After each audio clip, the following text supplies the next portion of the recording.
Now, The Hunt Palmer Show. Yes! I feel like I've been waiting for this my entire life. You're listening to The Hunt Palmer Show on 104.5 ESPN Baton Rouge. Jolly good fun. Jolly good. Locking down the middle of the day. America's favorite daytime fun show. Live from the Raising Cane studio. This is Hunt Palmer.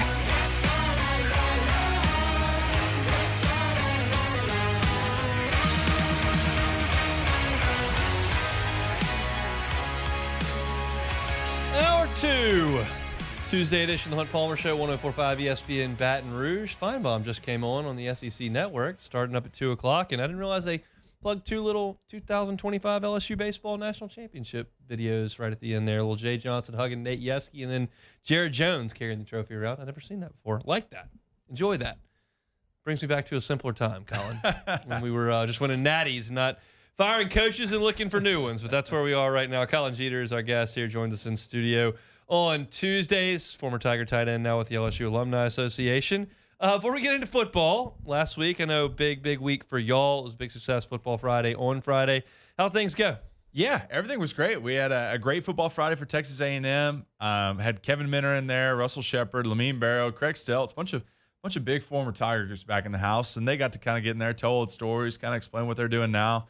It was great. It was also our Tiger Nation Challenge Week, which is our massive fundraiser that funds all the programming we can do across the country. And it was our biggest one ever. So great success for us this week. Looking forward to what we can turn that around into this coming year. Great week for the Alumni Association. So it's not the Alumni Association's fault that LSU lost by 1,000 in the second half. Is that what you're telling me? We are not involved with football decisions, unfortunately. So I do want to clarify. Well, let's talk about what you saw on the field. It's startling juxtaposition between the two halves. LSU went to the half leading and got run off the field in the third quarter. Yeah, I thought the first half we took advantage of some mistakes that A&M made. I mean, we had the block punt, we had the interception in the end zone, a couple turnovers. You had the lead going into half. Felt like we were staying in the game, and we're going to kind of look forward to propelling that second half. Obviously, that came unraveled fairly quickly in the second half, and I'm just as disappointed as everybody. You hate to see that with that team on your home field, but is what it is. I've been through that. I've been through a coach firing. It's not fun. Mainly just feel bad for the guys. The guys in the building, they're putting in the work every week, trying to be the best team they can be, and your coach gets fired midway through. It's just kind of a rough spot. So it is. I mean, do you feel like there's any sort of breath of fresh air? Like nothing else bad can happen other than losing football games, and so you've kind of got that weight lifted off your shoulders, or is it just kind of a hole at the top of the program? Well, here's what I know. Frank Wilson is interim coach, and if there's anybody to be an interim, it's him. I've got a lot of faith in Frank. I think he's going to have this team fired up and prepared for our next opponent, and I do. I trust a lot in Frank. I know he's going to be saying the right things in the building to keep that team motivated and surprise some people on the back end of the season. So, again, really looking forward to what he can do at the helm, and obviously, the future's up in the air. But, yeah, let's see what Frank can do, and let's just stay behind the Tigers the rest of the year. As far as the defense goes, just have not played to the level that they did in some of those early games. The competition level has changed, obviously, but what have you seen from that group? Yeah, it's just, again, I think the past 2 weeks we've run into some buzzsaws offensively. I think A&M's got a strong team all around. But the competition's up there. It's one of those things early on we felt like we could rely on the defense. That's kind of fallen off as the year's gone on.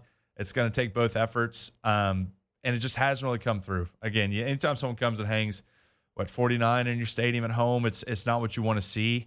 I'm sure there's plenty of mistakes of them going back and being able to watch film and kind of see, oh, man, if we'd have done this right or hit here or been gaps out here would have been the difference. But, yeah, it's just not – that performance in general is I don't think it's reflective of this team. I'm kind of looking to see how we bounce back. But, of course, we have to be better. You can't give up – clearly can't give 49 a game. Maybe we bounce back and get this bye week to kind of recoup and get the new regime going. It's interesting to me that they've had such a struggle containing mobile quarterbacks. They just seem to have gotten loose, whether it was Pavia getting loose more so in the backfield to make plays, and he got going forward a little bit, and then Marcel Reed had that first touchdown, then had another one later in the game. What do you see when you watch those mobile quarterbacks kind of making hay against the Tigers? Man, it's just a numbers game, really. It's one of those things, when you're used to a pocket present quarterback who's going to sit back there, you can kind of rely on almost an advantage defensively. You got 11 on 10 because you're not really counting on him moving around. But when you have a dynamic guy like Pavia or Reed really showed it, he busted off a couple long 30, 40-yard runs. It's a difference maker, man. Just when you think you've kind of gotten the offense kind of wrapped up. You got receivers covered, backs covered, offensive lines handled. Just when you think you got him, then he can take off and be that dynamic. It just adds a whole nother layer to it. It's one of those things you can spy, but the minute you spy, you kind of open up a weakness on the back end. It's just a numbers game. And those two quarterbacks specifically have been real dynamic, I think, and making plays. Marcel more on taking off, Pavia more on just making guys miss and creating plays off of it. But it's a big difference maker. It's much harder to defend than your typical pocket quarterback, and I think that's why so many offenses, whether that's high school, NFL, college, everything today is going more to that dual threat quarterback. For sure. Is when you look at LSU's offense, Harlan Berry got the ground game going a little bit in the first half. What'd you see there? Yeah, I thought he was great. It's kind of like we're seeing more and more of Harlan each week. Not that Durham's not doing great. I know he's a little banged up, but Harlan's showing why he was such a highly scouted recruit coming out. I think he's making plays. I think he made a few guys miss. The first touchdown he had seemed like they had him wrapped up on the 7 or 8 yard line. He made a guy miss and then bounced into the end zone. I just think that's the difference you can have when you have a dynamic run game. And if we can keep pushing on that, keep creating holes for him, it just makes the world a difference to be able to do both. If the minute, like we've talked about in previous weeks, you're locked into a pass game where they can drop 8 and rush 3 on you, you're really handcuffed. And to be able to offer a run game and have them have to provide more people up front, whether that's through pressure or just having 5 or 6 or 7 in the box, it opens up everything. So I love what I'm seeing from Harlem. I'm hoping we can continue to improve on that, and we'll see what we do. Like I said, bye week this week, then we'll go into Bama, and hopefully we can make more of that dynamic offense work. Let's talk about your personal experience with in 2016. You were on that team. Les Miles gets let go, and obviously Ed Ogeron comes in.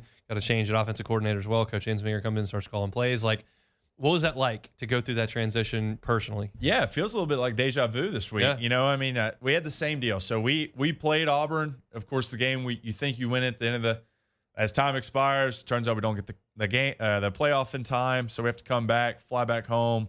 At this point, 2-2. And of course, that team, we felt like we had a chance to really do something special. So of course you're disappointed. And then you wake up Sunday, you get a text, hey, team meeting today, which of course, as the players today know, it's not really normal to have a Sunday team meeting. Yeah. You kind of the writing's on the wall, and I'm sure it was the same case for that team.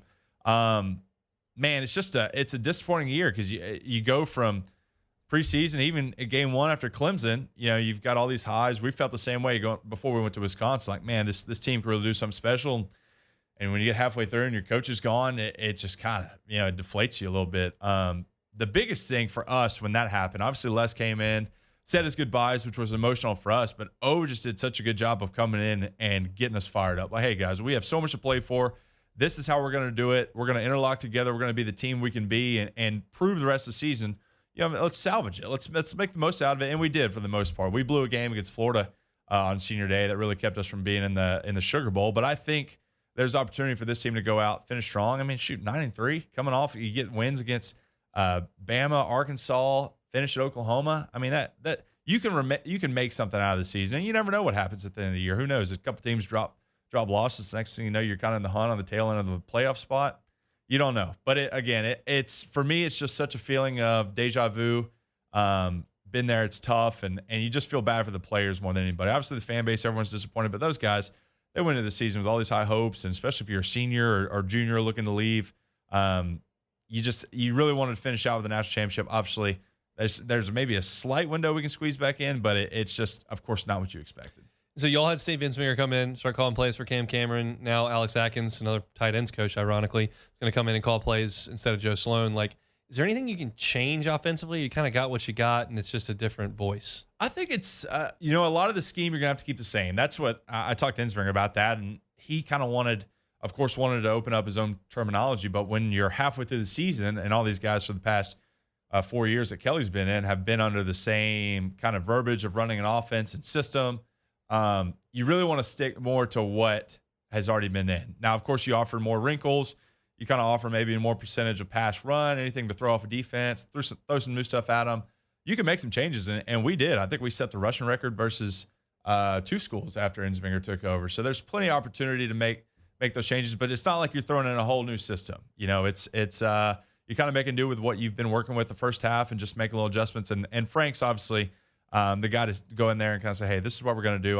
The tight ends coach taking over. I think they'll make adjustments where it'll almost seem like we're busting out something new the last few games of the year. But for the most part, it'll still be under that offensive tree. Interesting to see. He's a guy who went through a coaching change back in 2016. Tigers in the middle of one right now. Bama's up next. I know y'all got a big tailgate coming up in T-Town. You got any details on that, or we need to get to it next week? Yeah, absolutely. Look, we'd love for all of LSU to travel along with us. We're going to Alabama, not this week, of course. We got the bye week, but the next. So we're looking to do a little bit of a Tuscaloosa takeover. Call us. I've got a phone number, 225-578-3838.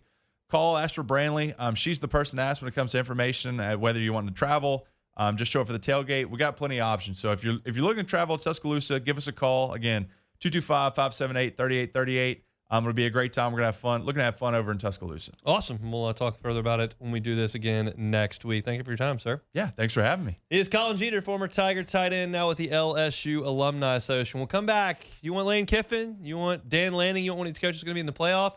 That's okay. I just got to tell you there are some obstacles to that. We'll do that next. The Hunt Palmer Show. Genesis of Baton Rouge. GenesisofBatonRouge.com is the website. Every car that's on the lot is online at GenesisofBatonRouge.com. And if you'd like to rent a vehicle, maybe to go to Tuscaloosa, don't want to put those miles on your vehicle. If you got a Thanksgiving trip coming up, you got a Christmas trip coming up, and you want to get behind the wheel of something new, something fresh, maybe as a bit of a test drive, you can do that with their rental program over at Genesis of Baton Rouge. If you've never been behind the wheel of a Genesis, now is the time to look into that, especially if it's for a rental. Not everybody's in the market for a vehicle right now, next month, even next year, but you want to make sure that Genesis is on your list when that time comes for you. So go by and see them, Airline at Piku. Incredible facility. Line of vehicles is second to none. It's a luxury brand at a reasonable price. That's the model over at Genesis of Baton Rouge. Go see them, Airline at Piku, or online, GenesisofBatonRouge.com. You're listening to The Hunt Palmer Show on 104.5 ESPN, Baton Rouge.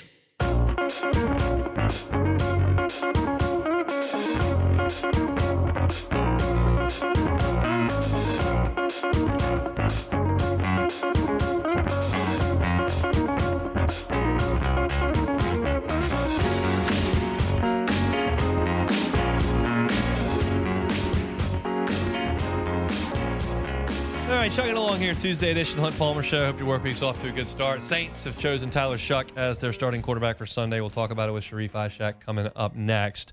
Let's switch back to LSU and to this coaching search specifically. You hear a lot of names being bantered about at this point, whether that's Lane Kiffin, who always seems to come up. Maybe it's Dan Lanning. Kurt Signetti obviously just signed that huge extension, so he's not a likely candidate, although he was a very hot name a month ago. But you start to look at a lot of teams that might make the playoff. And we'll take their coach. You're LSU, top 5 job in the country. Just come on.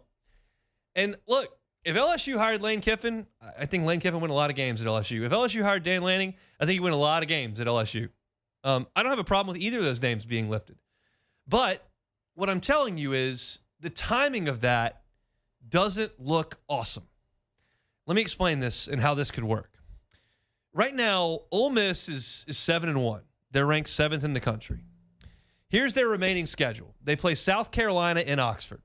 South Carolina right now is 1-5 in the league. They played tough against Alabama, but I think Ole Miss got a pretty good chance to win that game in Oxford. Then Ole Miss plays the Citadel. They're going to win that game. Then they play Florida in Oxford. Florida's fired its coach. The Gators are 3-4 overall. I feel like Ole Miss will probably win that game. And then they go to Starkville to play the Egg Bowl, and State hasn't won a league game in literally over 2 calendar years. So I think it's likely that Ole Miss goes 11-1. I think at their floor, it's 10-2. If they lose 2 of moving forward of South Carolina and Florida at home and at Mississippi State, I'll be shocked. Is it impossible? It is not. I'll be shocked. So right now, I'm working off the assumption that they're going to go 11-1. They might be 10-2. If they're 11-1, at worst, they're going to be the 5 seed. They might be the 4 seed. At worst, they'll be the 5 seed. If they're the 5 seed, they host a game against the G6 winner, Navy, Tulane, whoever, in Oxford. They played Tulane like 5 minutes ago in Oxford and beat them 1,000-0, basically. So if they're the 5 seed and they get a home game against a G6 team, I think they're going to win it. If they're the 4 seed, they get a bye. So all of a sudden, you're talking about the first round, December 19th or December 20th. The second round is New Year's Eve and New Year's Day, which is where Ole Miss would be playing. I don't think it's a big stretch to suggest that Ole Miss is going to have a game New Year's Eve or New Year's Day. So what that tells me is signing day is December 4th. You will not have a head coach in place for the early signing period. Just won't have one. So what are all these early enrollees going to do? Just sign with you blindly? Or sign somewhere else? Or wait? But the early signing period is December 4th. The transfer portal opens January the 2nd. It stands to reason Lane Kiffin could win a game on December 31st or January 1st. And he's still at Ole Miss in the semis. And you're going to go through the transfer portal window and what was the early signing period with no head coach in place. Does that sound like something that you want to do? I think that would be quite a risk, because you're looking at this roster right now on LSU's team currently. It is going to be a mass exodus. I mean, you can just start naming guys that are not going to be back here next year. Patrick Payton, Jack Piber, Jacobian Guillory, Whit Weeks, Harold Perkins, Mansour Delane, A.J. Halsey. Then you move to the other side of the ball, like Nick Anderson, Chris Hilton, potentially Aaron Anderson. Not going to have Braylon Moore. Not going to have Josh Thompson. Not going to have a lot of these guys. Bauer Sharp won't be here. Like, you're losing a lot of guys off the front line of your team, and who knows what the younger guys decide to do. Garrett Nussmeier certainly won't be here. And then you compromise your signing class, and then you compromise the transfer portal. Now, if you make the decision, whoever the brass is at LSU that makes this decision, and say, hey, I don't care if we missed the early signing period. It's just a bunch of high school kids who probably would have transferred anywhere. And I don't care that we missed the transfer portal period. Oh, well, we'll field what we field in 2026. This is a decision that we're making for the future of the program. We don't really care about 2026. I understand that. I don't know that a lot of teams operate that way. LSU hired Brian Kelly November the 30th and Ed Ogeron November the 26th. You're talking about 6 weeks later, potentially. Is that something you're willing to do for Dan Lanning or Lane Kiffin? I don't know if Dan Lanning or Lane Kiffin even have any interest in the job whatsoever. I have no idea. But this is going to be hypothetical season for 5 weeks around here. So this is hypothetical number 1 because Lane Kiffin is the top name on every list that I see. The other option in this whole long diatribe that I'm doing here is, what if Lane Kiffin just says, all right, I'm leaving, and just leaving Ole Miss and going to LSU? Brian Kelly did that with Notre Dame in 2021. That team had an outside chance to make the playoff. They ended up being 5th in a 4-team playoff. Cincinnati, undefeated, got in over Notre Dame because they beat them. So we didn't. It was unlikely Notre Dame was going to get a playoff spot, but they were 11-1 and they got ranked 5th by the CFP. And Brian Kelly left. Maybe Lane Kiffin leaves. I just don't see that. I don't see that. Lane Kiffin's a great coach. You look at what he's done at Ole Miss there since he took over, and then since 2021. Only Alabama and Georgia have won more games in the Southeastern Conference than Ole Miss. That's heavy stuff. But timing is important. And this just feels like you're going to make a handshake deal in a back room. Hey, when you're done with that playoff, we'll hire you. And then they win that first game against Navy, and then they go beat Arizona State or Texas Tech or whoever, and then all of a sudden they're in the semis. And it's January 10th, and LSU, who fired its coach in mid-October, still doesn't have a coach. And then he gets to the semifinals at Ole Miss, and he's thinking, I don't really need to leave. It just seems like a lot to me, y'all. It seems like a lot to me. I'm not saying it's impossible, but National Signing Day is December 4th, and the transfer portal's open January 2nd, and it feels to me like you might want to have a coach ready to go for any and all of that. And I realize that you don't crater the program long-term with a quick fix hire or a settle hire, because you got to make sure that your class doesn't transfer out. You got to make sure that you get these 15 high school signees who might play anywhere 2 years later. I understand how all that works. It's not like it was 10 years ago where you've got to get this signing class in place. You need a staff ready to go because the only way you can build your team is through high school signees. It's not the case anymore. But Lane Kiffin's going to get paid, and I told you yesterday that I don't think money is going to be a huge obstacle because I've now been conditioned to feel that way about LSU because they found money every time they needed to find money. But the timing of this just doesn't feel right.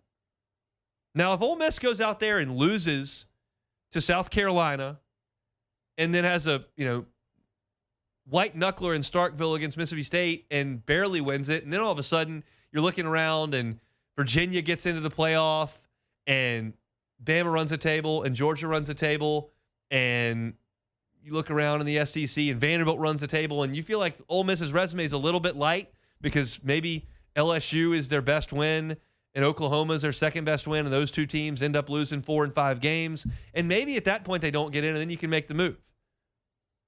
There are a lot of hypotheticals that work here, but I feel like the likeliest of scenarios is that Ole Miss goes 11-1, is in the playoff, either gets a bye or wins on December 19th and 20th, so they don't play until New Year's Eve. And if that's the case, man, you're taking a risk of waiting that out. There was a time 10 years ago where LSU could hire Ole Miss as coach no matter what. There was a time 4 years ago where Lane Kiffin would have crawled to Baton Rouge. When LSU hired Brian Kelly, Lane Kiffin would have crawled here. I don't think that time is anymore. I'm not telling you he would never take the job. I'm telling you he won't crawl here. He's got a good job there at Ole Miss. You're in an era where Indiana's ranked second in the country. You're in an era where Vanderbilt is making a push here. You're in an era where Virginia is alive in the ACC. You're in an era that Arizona State has put back-to-back really good teams together. It doesn't have to be the bluest of blue bloods anymore with the amount of talent that's being spread. And Ole Miss is proving it because he wins 10 games every year there.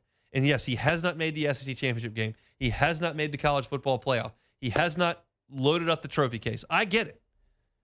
But he's sniffing around it. And they'll build a statue of him if he keeps winning 9 or 10 games every year. You win 9 or 10 games here in Baton Rouge, and there are more 9s than 10s, and you're out of the playoff with 9s more than you're in it with 10s, you get run out of town for $50 million buyout. So it's interesting. It's interesting. I think the timing is a little bit iffy. So if you're an LSU fan that is dying for Lane Kiffin, you need South Carolina to go in there and beat them on Saturday. You do. If you're an LSU fan that does not want any part of Lane Kiffin, and there are some of those too, I don't think he's coming here. So that's just one person's opinion based in a timeline, a calendar, and a gut feeling. I just feel like that's probably not the answer here in Baton Rouge. I don't think the timing looks very good. My thoughts. If you're looking for my LSU thoughts, you can find them Hunt on LSU. I've got a column up on this exact thing at louisianasports.net right now. Just go to louisianasports.net and click on the teams tab. Click LSU. All of our LSU stuff right there, no matter the sport. Go to the same tab on teams and hit Saints. All of our Saints stuff right there. All of it is completely free. We appreciate y'all checking us out over at louisianasports.net. Come back. Sharief Ishaq talking Saints quarterbacks next. The Hunt Palmer Show. Highland Insurance Group, HighlandIG.com is that website. Jonathan Carver and his team, phenomenal folks to deal with. Look, I know that there is potentially the most devastating hurricane we've ever seen in our lifetimes that has formed right now. It's headed towards Jamaica, made landfall earlier today. Not here, but we know the risks of this time of year. It's the end of it, but we know the risks. Make sure your policy is ready for something like that. Make sure your business interruption limits are properly put together so that you're collecting that revenue that you lose if you can't work. Make sure your building limits are right so you don't have to pay co-insurance penalties. Make sure your deductible is in order, whether it's a wind and hail, whether it's a named storm, that's properly set, that your business can handle that. There's so many things that go into those property policies that aren't just, well, how much does it cost? It's important, and certainly the Highland Insurance Group will make sure that they shop your policy to get the best deal they can while maintaining the proper coverages. That's the most important thing. So if you've got an insurance renewal coming up from a commercial perspective and you're looking for another broker to get a second set of eyes on that, the Highland Insurance Group is happy to help you with that. It's the Highland Insurance Group online at highlandig.com. You're listening to the Hunt Palmer Show on 104.5 ESPN, Baton Rouge.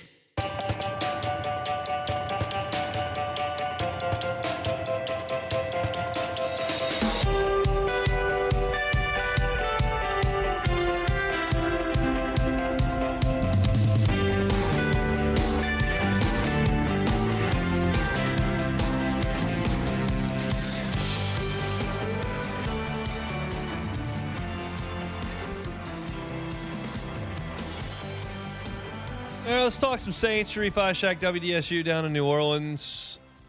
Big announcement today as the Saints are going to go with Tyler Ishaq at quarterback against the Rams. Before we go forward to that game, let's go backwards. Sharief, did you feel like it was time to move on from Spencer Rattler in that game on Sunday when the Saints did? Yeah, because Hunt, if we look at the Chicago Bears game, they turned the ball over 7 times from the first quarter of the Chicago Bears game to halftime of that Tampa Bay game. And I would say most of it was on him. I mean, it truly was on Spencer Rattler. A lot of bad decision-making. I did have some good throws in that Bears game, but, outside of that, those 2 drives against the Bears, it's been a disaster for 7 quarters. And, look, it's not all his fault, but he has to take a lot of responsibility for those turnovers. 6 of them on him, 6 of them. I mean, the pick 6, probably could have made a better decision there. The fumble, got to hold the ball better. The Rashid Shaheed, I mean, that's not on him. I mean, the receivers, were not giving either quarterback much of a chance on Sunday. They could not hold the ball. They could not get any separation. Couldn't he make any catches? I mean, it was a bad day, but, it was time, Hunt. You knew it was going to happen when they drafted him 40th overall. I mean, if you didn't see that coming in, you must not pay attention to football. If you're news coach is drafting a quarterback in the second round, he's going to play. It was not, if, but when. So, yeah, it's time.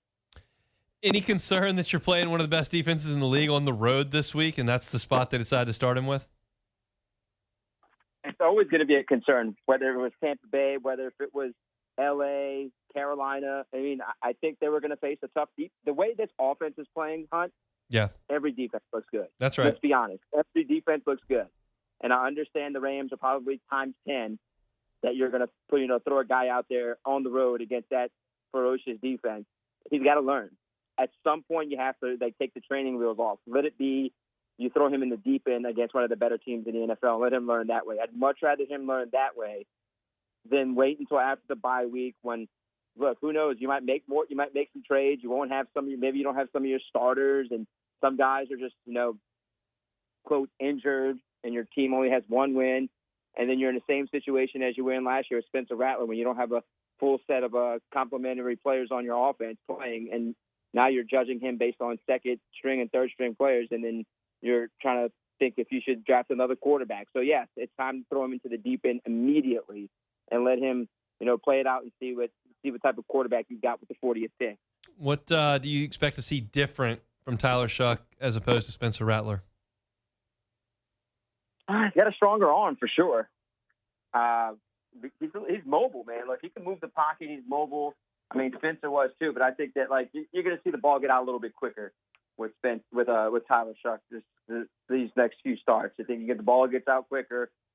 Got some zip behind the passes. Going to be able to throw the ball accurately, probably on the run a little bit more.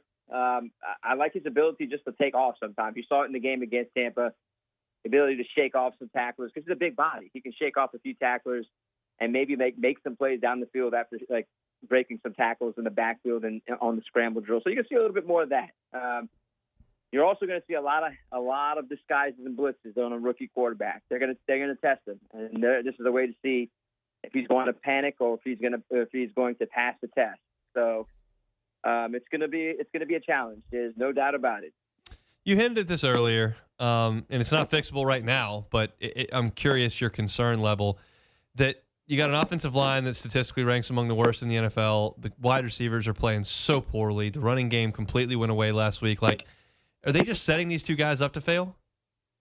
Yeah, I mean, a little bit. I mean, I think Kellen Moore needs to take some responsibility, which he has, about not running the ball a little bit more there in the second half. I mean, I think back-to-back weeks. I got to look at the stats again. If they were under 50 yards again for the second straight week, I mean, that's losing football.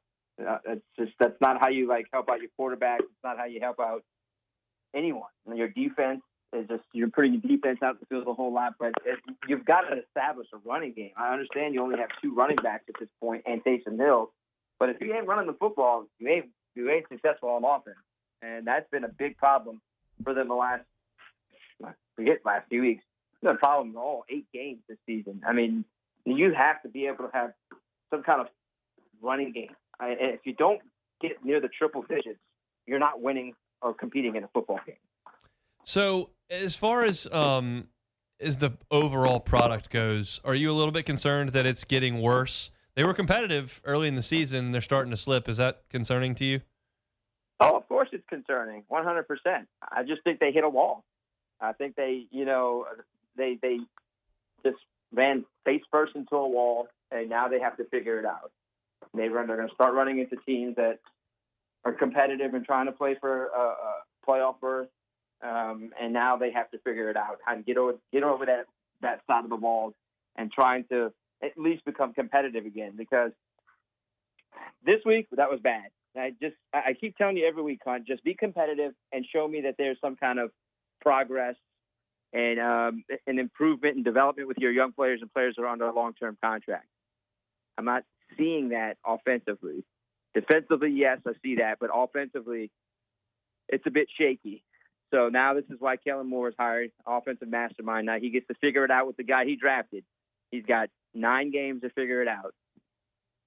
Do you think you've seen the last of Spencer Rattler as the Saints' full-time starting quarterback? I think so. Unless there's, I don't want to put it out there in the I'm saying not injury related. I'm talking about being a starter. Yeah, I think it's it. I think that's it. I mean, once it's so hard to put the toothpaste back in the tube, man. Once you put it out, it's so hard to put it back in the tube. It's just the way it is. I mean, you drafted him; he's got to be your guy, and now you have to move forward with it and figure it out. If he isn't your guy, because this is why you drafted, you got to see if he's your guy. If it isn't, you just keep him out there in the field and let him work through it, and then you deal with it during the off season. What's your confidence level that Tyler Ishaq is going to be the Saints starting quarterback for the long term? Whew, that's such a tough question to answer right now. It is such a tough question because the sample size is so small. It's just like I feel like he hasn't played enough. But like you look at him, and he's got like the talent, the size, and the arm strength, and it just seems like he could be a quarterback, a decent quarterback for the Saints if he could put it together himself on the field. But just like Spencer Rattler, I don't even know if they have the talent around him. Yeah. To actually for him to show that he could be the starting quarterback. Line's a mess, receivers are a mess. I mean, we might be in the same situation when you asked me this during the offseason, if there's a quarterback on their roster. And right now, it's to be determined, incomplete. Yeah, I think that's perfectly reasonable. How do you think it goes against the Rams on Sunday? Oh, it's going to be so bad. I mean, it could be like 35-13 type of game. Did you go to that practice when they practiced the Rams? I was not. We left literally the day before. It sounds like everybody that was there said it was just a complete annihilation. It was, and that's what worries me. Their defensive line is, even though no more Aaron Donald, their defensive line is still scary with Jared Verse. I mean, man, it's going to be so tough for Tyler Ishaq going against that defense. So, well, we shall see. Last one, we'll get you out. Pels 0-82. Is it on the table? It would be cool. I don't know about that. It'd be cool because we don't have a first-round pick. But look, if they don't win soon, there's going to be another coaching change in the Louisiana area because Joe Dumars does not mess around, man. He will make that change. He will make that change if they start 0-6. 3-game road trip at Denver, at Clippers, at OKC. I'd be paying close attention. Well, they're not going to win any of those. That's right. That is 0-6. I mean, you never know. They might be able to sneak one out against the Clippers. I don't know. Zion should be back Wednesday. So, yeah. I mean, it's all we need to deal with another coaching change. Yeah. All right. Well, we'll talk about it next week. All right, huh? Sharief Ishaq, WDSU down in New Orleans. Talking some Saints and a little bit of Pels. I mean, they're going 0-6, right, Jordan? They're not going to win either of those 3 road trips. They can beat the Clippers. We usually do beat the Clippers, though. So that's the only one. But no, Denver, that's BTA. OKC, you already know what time that is. So that's, yeah. Last night's fourth quarter, not the best we've seen. The whole game was terrible. I mean, you ain't got to go first quarter, second quarter, third quarter. I didn't watch all the game. If I didn't watch the World Series, I certainly didn't see the fourth quarter of the Pels last night. But like, so they were down 9, and then all of a sudden they were down 30. Okay, so that was kind of the theme all night, where it's like they make a run, like it looked like they're finna get back into the game, and then just, Peyton Pritchard or just a bunch of no names from the Celtics bench. I'm like, I don't even know who half these guys were that were coming in for the Celtics, because I said today on the Pelican Scoop, y'all can tap in. I'm like, the Celtics have all these retired numbers. It looked like they put a bunch of linebackers in the game. Dudes wearing 55, 42 and all this, and they just hitting threes. I'm just like, okay, man. So first quarter, second quarter, third quarter, fourth quarter, all bad. It's Pels. Get Willie out of here. 0-3. Up. He's on the Fire Willie bandwagon. There no, I've been on the Fire. I'm the head captain of the Fire Willie bandwagon. No. Who's worse? Who's worse, Dennis Allen or Willie? I mean, they fighting for it. It's like tug of war right now. Dennis Allen and Willie making Jordan's life miserable, one loss at a time. We'll come back and close it out next. The Hunt Palmer Show. You're listening to The Hunt Palmer Show on 104.5 ESPN, Baton Rouge.